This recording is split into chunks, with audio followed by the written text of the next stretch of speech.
Okay, good afternoon, everybody, and welcome to this, the first press conference by the European Union at COP29. I'd like to start by introducing our two speakers today. They are Victoria Bagi, who is the head of Hungarian representation. Hungary currently holds the presidency of the Council of the European Union, and Jacob Worksman, who is the head of the EU delegation and our chief negotiator. Our speakers will make some brief introductory remarks, and then we'd be very happy to take some questions from the floor. So, Veronica, if you'd like to go first. Thank you, and thank you for all for being here to listen to us. I think first and foremost, the most important is to reaffirm the EU's commitment to achieving climate neutrality by 2050. With continuing to demonstrate our leadership in climate action. At COP29, we are aiming to achieve a balanced outcome with focusing on increasing the global efforts on implementation and ambition with a view of limiting global warming to 1.5 degrees. I think that's the most important from our side. Last year at COP28, the agreement on the global stocktake and overall the UAE consensus signaled the end of the fossil fuel era. We have to also reaffirm our commitment to transitioning away from fossil fuels and towards the full implementation of the UAE consensus with aiming for an ambitious, credible, and 1.5 aligned pathway, which is setting the ground for the next round of NDCs. This year is particularly important on finance, and in terms of the new collective quantified goal, we are aiming for an ambitious and realistic goal, with agreeing on all elements of the NCQG and not leaving anything for COP30 the next year. We have to agree on a quantum with an extended group of contributors with parties that are capable to do so with a collective responsibility towards global solidarity. And we need to ensure that finance flows to those that are most vulnerable. And we have to send a strong signal on the major shift in the global economy. And we also have to send a strong signal to the private sector, because without the private sector, we will not be able to achieve the full green transition. We have to conclude on Article 6. Article 6 could support and bring in funding for mitigation and adaptation projects. It's very important to set common standards based on high environmental integrity, additionality, accountability, and durability. In terms of adaptation, we are halfway through of the UAE BELIM work program. Which we can achieve here is to set further work for the adaptation indicators to be concluded by next year. The EU is strongly committed to promote human rights and gender equality. Therefore, having a new gender work program and the gender work plan is an utmost priority for the European Union, and also that all of our actions and decisions are based on the best available science and on the IPCC reports. And we also have to highlight that by preserving economic competitiveness and promoting social inclusiveness, all societies can benefit from a just and equitable green transition, with highlighting that climate action should not be seen as a burden, but as an opportunity for all. Thank you. Thank you, Veronica. Maybe Jake, you'd like to add some words? Thanks a lot, Alistair, and thanks, Veronica. So just a few perspectives from the negotiating rooms, which, as you know, have been running for almost a week now in trying to deliver that very vitally important outcome for this COP. Vitally important in terms of delivering on the goals of the Paris Agreement, but also for the EU in particular, vitally important for providing the context in which we will make our own pathway to net zero by the middle of this century. So the EU is here in full force. We had 13 EU heads of state and government appearing in the leadership segment that opened the COP, plus the President of the European Council. And now we are getting down into the trenches to complete the technical level negotiations to ensure that when ministers arrive next week, there will be as little as possible for them to do in bringing us to a final conclusion of the outcomes for this COP. Veronica ran through those outcomes, put them in a little bit more context. As many of you know, this COP is halfway through what we call the Paris Agreement ambition cycle. So we had the global stocktake last year, which, based on the science that was delivered by the IPCC, pointed the direction that we will need to travel in order to reach net zero and to avoid dangerous climate change, with those classic statements with regard to needing to undertake the energy transition seriously by transitioning away from fossil fuels, and sent the signals of expectations with regard to the nationally determined contributions that each party will have to deliver by the end of next year. This COP is labeled appropriately an enabling COP. It's intended to send the signals that parties are taking what they agreed seriously at the GST last year, and that the resources will be available to assist those that need them in completing their NDCs, but also implementing the commitments that they've already taken under the Paris Agreement. So where we are now on Thursday of the first week of negotiations, the EU remains hopeful that we'll be able to complete this task in time. Why? Well, on some of the key issues that we faced already, we managed to resolve the agenda, which for those of you who are loyal COP watchers know is always a challenge, because in this process we have to agree the agenda by consensus. And we often arrive at the beginning of the COP in a situation that we found ourselves at the beginning of this COP, where a number of parties exercise the right to add agenda items to the provisional agenda. And we have to reach consensus on that agenda before it can be adopted and the work can be launched. The Azerbaijani presidency managed to negotiate away most of the agenda item proposals that clearly would not achieve consensus, but it left open this remaining issue of whether we could agree on the scope of a very important agenda item for this meeting, which is what we call the UAE dialogue, the one process that we agreed at the GST that is focusing on follow-up to that GST. That was now agreed, both through launching that agenda item, but also through additional presidential consultations that will start today to make sure that we have that full universe of GST outcomes in front of negotiators and in front of ministers next week when we wrap up this COP. So that was good. That was some momentum, agreeing that agenda. It wasn't easy, but we got through it. You'll also have heard that on that second critical negotiating outcome that we need for this COP, the completion of the Paris Agreement rules governing international carbon markets, that we made some early progress as well, with the adoption of the essential methodologies and standards necessary to run the 6.4 mechanism for issuing credits under the UN's authority under Article 6. The SBM, the supervisory body on that mechanism, had agreed a set of methodologies. Those were essentially noted by the CMA. And now we can move ahead to solve the balance of the issues under Article 6, which are the Article 6.2 rules on transparency and accountability. Here we also see progress, mostly because parties are now agreeing with the EU and others that were concerned about the transparency and accountability of the bilateral markets that will operate under Article 6.2.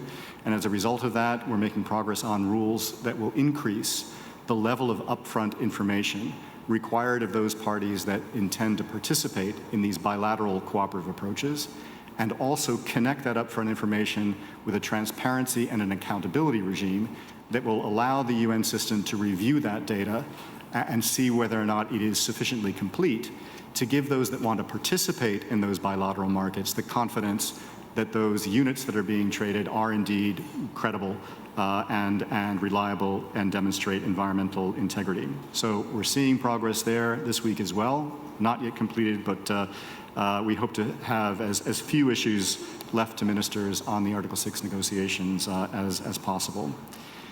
The big outcome, which I know that you're all following closely, is, of course, the delivery of that goal that Veronica referred to, the new collective quantified goal that will indicate in quantitative terms what it is that developed countries and other parties are prepared to contribute in the form of climate finance, both from public sources, but also by mobilizing and catalyzing those essential private sector forces that are necessary to deliver the amount of resources that parties will need in order to implement their NDCs. Here, if you hear the sounds and you've been following the voices in the negotiating rooms, you can tell that parties are still very significantly far apart on the key elements of the design of the NCQG that Veronica laid out. On its structure, how much will it focus exclusively on public finance? How much can we add to our conversation? The very important conversation as to how we can help mobilize and catalyze private sector finance as well. That's the issue of structure. Who will be joining the current developed country donor base as contributors to the public sector element of that goal? Another issue that's still open for negotiations. And then, of course, the crucial number that I'm sure will appear in the headlines as you write your final reports of this COP. What is the quantum? How much beyond 100 billion? For the private sector goal and the private sector money that immediately mobilizes, and how do we capture that broader goal of mobilizing private finance that will be essential to meet the trillion-dollar needs of developing countries in particular, but the world at large in terms of implementing everyone's obligations under the Paris Agreement. Here, as I say, I would say at the negotiator level and even at the HODS level, it's hard to see exactly where the landing grounds lie at the moment. What we are hoping for is the kind of spirit of compromise that emerged in the pre-COP held in Baku several weeks ago, where we had ministers present, where we think that there was a firmer grasp of what it is that developed countries as contributors and other contributors can provide in terms of their capabilities of mobilizing public sector finance, and the inevitable need to turn to the private sector to mobilize much larger amounts of money through the real economy, that those realities were much more present in the minds of ministers than they seem to be in the minds of negotiators. So we are hoping that that spirit of the pre-COP from Baku will return when ministers themselves return next week to help us to find the way forward in closing this very significant gap that we still have at the technical level in negotiations. In the corridors, I think that you can hear messages that will help us moving in that direction. So you will have heard announcements, for example, from China about the scale that they have calculated in terms of the South-South bilateral cooperation that they've been providing over recent years. A similar announcement was provided by the UAE.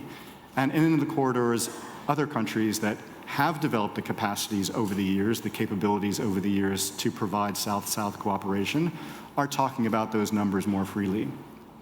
There was also a report, I think it was yesterday or the day before, from the multilateral development banks, the entire community of multilateral development banks, so this isn't just the World Bank, but it's also the regional development banks and the newer development banks, those that were essentially designed and put in place by the emerging economies like China, Brazil, South Africa, India, and others, the Asian International Investment Bank, and the New Development Bank. They also contributed to this report of the multilateral development banks. And what that showed is that trends are towards the work of those banks providing more of their resources towards climate finance and increasing their capacities and their abilities to leverage more private sector finance as well. So that's another message in the corridors that I think will help create more of a boundary based on real-world experience about what a reasonable landing ground in terms of the quantum and the sources of climate finance over the coming decades will come from. There was also a report that was published, I believe it was early today, which is the third report of the International High-Level Expert Group on Climate Finance, which has also been generating numbers to help guide policymakers towards what is both ambitious but also achievable in terms of the levers that we can pull at the national level and international level to move public and private finance in the right direction. And again, we think that this will help to provide a little bit more of a framework in which the negotiators and critically the ministers that will be arriving next week can use to close the gap that currently exists between the negotiator level. So that's a quick, hopeful update from the negotiating rooms. If you have more specific questions about different elements of the negotiations, I'm happy to try to provide those perspectives as well. And I see hands going up already. But we remain hopeful not only because these issues have been with us for a long time, and I think each time we engage on it, our understanding of where the landing grounds deepens, but also because we believe the political guidance will be coming soon from the ministers as they arrive. Over to Alistair to help manage the high level of interest in more detail. Thanks. Thank you, Jake. Okay, so we can open the floor up for some questions. Can I just remind you to say your name and the outlet that you work for, and please speak into the microphone that will be provided. Maybe let's start here at the front, the lady in blue, and the man just behind her. That would be Thank great. you very And much. then we'll see how we get on. My question, Ida Mamedova, Azerbaijan Television. My question to Mr. Jacob Waxman. We know that climate change is the global problem for whole world, but some European leaders don't participate in the COP29. So what's the reason, and why do European countries not show unity against climate change? Thank you very much. Thanks. We'll take the next question and then do a round. The gentleman just behind in the scarf. Thank you. This is Antonio Piemontese, Wired Italia. So how much do you rely on the private sector, and are you supporting as the European Union a position to tax like the wealth ones or fossil fuel companies to get climate finance? And second question, what do you think about the Azerbaijan presidency in its role? I think it's getting smarter than expected. What do you think? Thank you. Maybe we can take one more question, and then Jake and Veronica can give their responses. Maybe Lucas there, just behind you. Lucas Knigge for Table Media. So on NCQG, we've seen two versions of the text, one yesterday, one today. Both of them really expanded quite a lot. Do you think the COP presidency is doing enough on the climate finance goal regarding the text that is coming out, and how it's dealing with the parties now, especially after the comments of Aliyev also yesterday? How did that affect the negotiations towards France and the Netherlands? Thank you.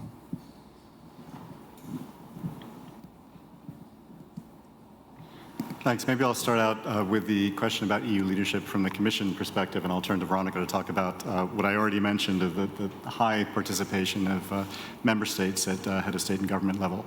I know that the President of the Commission definitely wanted to come to this COP. She's come to many COPs in the past. She's played her leadership role there. She wanted to be here very much. But she also needed to fulfill responsibilities back at home in Brussels at a point in which she's just pulling together the College of Commissioners that will serve in delivering a mandate that is all about ensuring that the EU is on a pathway to net zero by 2050 and comes forward with all the targets and possible and policies necessary to achieve that. In the meantime, of course, as I mentioned before, there was a high degree of member state presence at head of state and government level, as well as the president of the European Council. And my boss, the outgoing and incoming Commissioner for Climate Change, was here representing the EU on behalf of the president as well. I'll turn to Veronica in a moment to say a few words about member state leadership. Staying on the geopolitics and what we heard from the Azerbaijani president yesterday with regard to France and the Netherlands, both France and the Netherlands are absolute leaders in the area of climate policy and climate finance. They are very strong voices on climate action and have played pivotal roles at previous COPs, and their delegations will play pivotal roles at this COP as well. Regardless of any bilateral disagreements, the COP should be a place where all parties feel at liberty to come and to negotiate on climate action. That's what the EU is doing now, and that's what we will continue to do to reach a successful conclusion at this week. The COP presidency has, of course, a particularly important role and responsibility to enable and enhance that full and inclusive participation. They've been playing that role this week, and we expect them to play that role next week as well. On the question on taxing fossil fuel companies and whether the EU is supportive of using carbon pricing as a way of not just incentivizing reduced emissions, but also generating financial resources to reinvest in climate policy, absolutely. We display that through our domestic policies, through the ETS, the emissions trading system, at the regional level, but many member states top that up with their own pricing on fossil fuels, et cetera. And we are active promoters of putting in place similar kinds of pricing around the world. In addition to that, we are very interested in exploring innovative systems for adding additional opportunities to ensure polluters pay and to ensure what they pay is reinvested in climate action. Examples of this would be our work through the ICAO, through the International Civil Aviation Organization, to implement fully and we hopefully effectively the CORSIA system, but also we're working through the International Maritime Organization to ensure that sector, which has been unregulated for quite some time, when it's operating internationally, also pays a fee. We're participants in this global solidarity levy process that you may have heard about, which is looking at ways in which we can enhance this in other sectors and with regard to other polluters as well. The question on the NCQG and the texts and what they say about the state of play of the negotiations, we are very worried because there were literally more than a year of preparation in producing the text that was quite long, that came into the negotiations through the work of the co-facilitators at the outset of last week. And that work was rejected as a basis of negotiations, unfortunately, when the work actually started under the NCQG contact groups. We know that the co-facilitators have now been given a mandate to produce a new text. That was tabled today. And we understand that has been accepted as a basis of negotiations, so there's a potential now to work forward. But it's still over 30 pages long. I've seen some versions of the outcome on the NCQG that have been no more than 1.5 or 2 pages in order to capture everything that we need to send the signals that are necessary under the new collective quantified goal. So clearly we are way off a landing ground if you look at the texts on their own. Does the presidency have a role in shaping this text? Absolutely. COP presidencies have had a critical role in generating texts for crucial outcomes of past COPs, and we would expect them to have to step into this as well. But usually, appropriately, and at this COP too, they need to let the negotiations take their course, to allow the technical level to exhaust all possibilities, and in doing so, signaling where the landing grounds might lie. Not through the text that they're working on, but certainly through the interventions that they're making, the way in which they're expressing their red lines, the way in which they're signaling flexibilities. And so I assume, and I have every confidence, that the Azerbaijani presidency is listening carefully in the room. And when the time comes where the pen will be handed over them to help them to produce a landing ground, I'm sure they'll be there for us, but it won't be until next week, I would expect. So with that, I'll turn back to Veronica. Thank you, Jake. And to just add briefly on the NCQG and the presidency's role in that. So throughout this year, the COP29 presidency actually organized a number of events to bring us heads of delegations together, also ministers together, to facilitate the discussions, to bring us closer to each other. And that the last event as such was the pre-COP a month ago, where we could see progress. As Jake mentioned, what we see now is a step back with the new text, because the text was managed to get down to a couple pages. Now again, it's rather 30 pages, and experts are working on that until very late at night, also to support the process to arrive at the end of this week to a text that can be presented to ministers, because of course ministers have to focus on those elements and on those decisions that are requiring that level of in the hierarchy and that level of authority in that sense. So at the technical level, experts are doing everything to bring closer the positions, and also the COP29 presidency is aware, and they are also aware of their role when they have to step in. And as Jake said, we hope and we expect also that they will step in when that's needed, but also that it's a party-driven process, so they have to take it also into consideration. And in sense of ministers and leaders from European countries, first time the Hungarian Prime Minister attended this COP. So he was also here on behalf of Hungary, and many other European leaders were present. And also for the next week, we will have a number of ministers here who will coordinate throughout the next week until the very end, when we will need to make the decision. So we know that ministers are going to come, and they are going to be here and be in this process. Okay, we only have 3 minutes, so I'll take a couple more questions, maybe from the other side of the room. The lady on the front row in purple, and maybe just behind in the white blouse, please. Thank you. Hi, this is Rebecca from Carbon Pulse. Sorry. I'm just wondering if there's been a shift from China on becoming a donor country as well. I heard something about that. And then also, what is the atmosphere in Article 6 rooms now that the US is maybe not as involved in the talks? Thank you.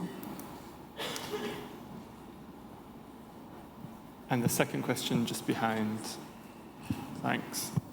Thank you, Kate Abnett from Reuters. Are there any issues that could get wrapped up this week? In particular, is there any hope that Article 6 could get finished before the SBs close? Thanks. Okay, do you want to tackle this? Maybe one more. Okay, you were first, the gentleman on the left-hand side here. Thank you. Yeah, one issue on the NCQG that I don't think I heard you mention was, Jake Biddle with Christ. One issue on the NCQG is the idea of numerical set-asides for adaptation and loss and damage.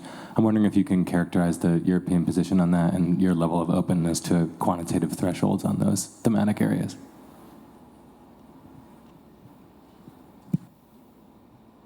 Okay, thanks a lot.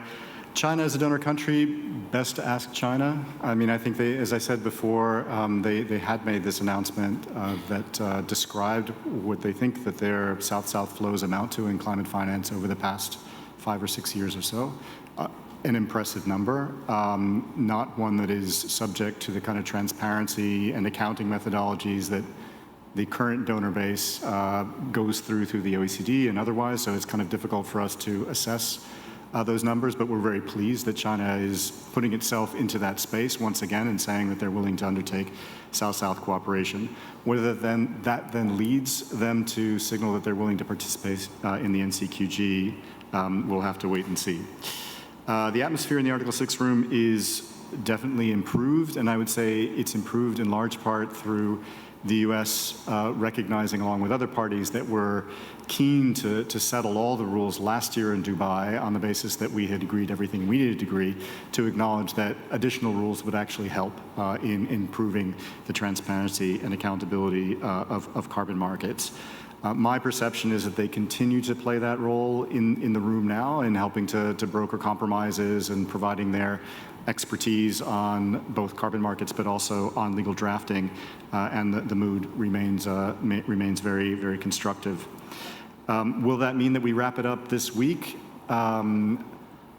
It's been my experience that as long as there is a little bit more time to negotiate on something that's that complicated, we'll take it. So I don't think that we will completely close every issue this week, but I think that we will have developed a momentum that will ensure that we wrap it up, certainly in the early part of next week.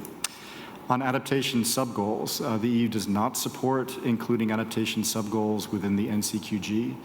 For a number of reasons, but I think the most important one is that it's important to take into account that what we're not creating, regardless of the quantum, is a single fund, right? This is an aggregation of flows that are coming from multiple different sources, some of which are completely dedicated to adaptation, like the Adaptation Fund, some of which are a mix, like the GCF, some of which are entirely focused by their mandate on mitigation. So you can't kind of create out of this aggregation a single goal that can be enforced or disciplined through all these different actions. So what instead we have agreed in the past, and I'm sure we would be willing to agree again, is the encouragement that this money increasingly is spent on adaptation, particularly if it's public finance resources, and that it addresses the needs as a priority of the poor and the most vulnerable communities. In that context, in the past, you know that we've agreed to double the level of adaptation finance. That kind of goal, I think, could also work as an incentive to keep the pressure on donors and others to continue to take into account that public finance is scarce, and when it's available, it should be used as a priority to invest in an adaptation and resilience. Thanks.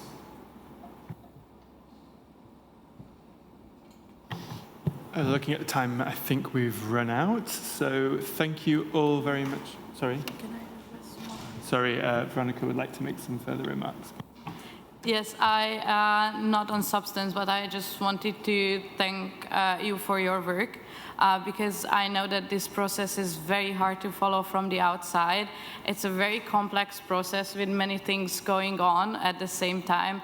Therefore, you being here, I think it's very important to inform your communities, your readers, about what's happening here in the biggest UN event, basically.